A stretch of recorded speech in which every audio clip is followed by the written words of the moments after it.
it's good to be back. So, I mean, obviously disappointing. Feel proud that I was on the ticket. Feel proud we won Virginia so handily, even by a bigger margin than President Obama did in 2012. Feel proud for Hillary, especially, that she won the popular vote, but it's obviously very disappointing. But the role of the Democratic Senate minority is going to be very, very important. And so it's nice to get back to work after a little bit of kvetching to my wife and her kvetching to me over the weekend. It's really good to get back to focus on the work hand.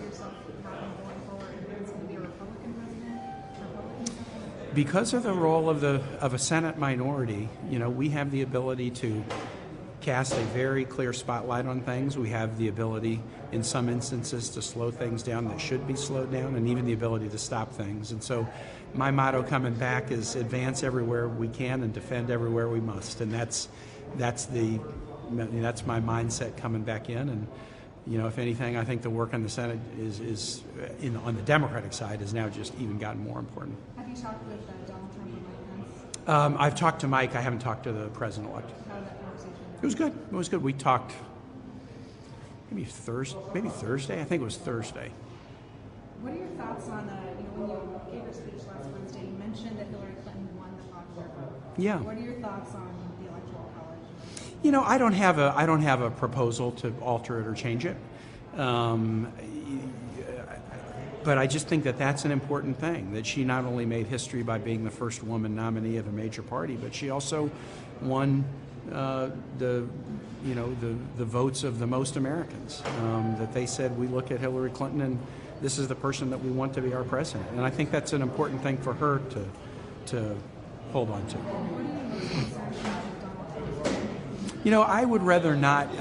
There's a number of things I'm concerned about, but I don't know whether actions are going to match words. And rather than prejudge, I will say this: the Bannon appointment deeply concerns me. Putting somebody in with a history of connection to white nationalism, to anti-Semitism, and to put that in a principal role,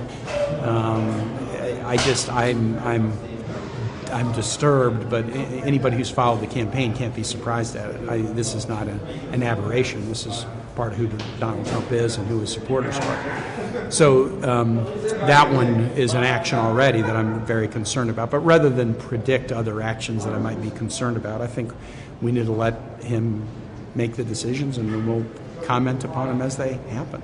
So on a personal level, what are your top priorities just going forward?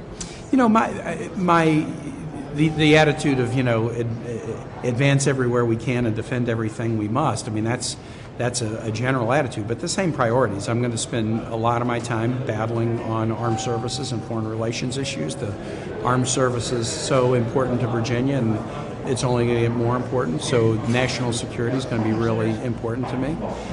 Career and technical education, climate change and sea level rise because of the importance of that in Virginia.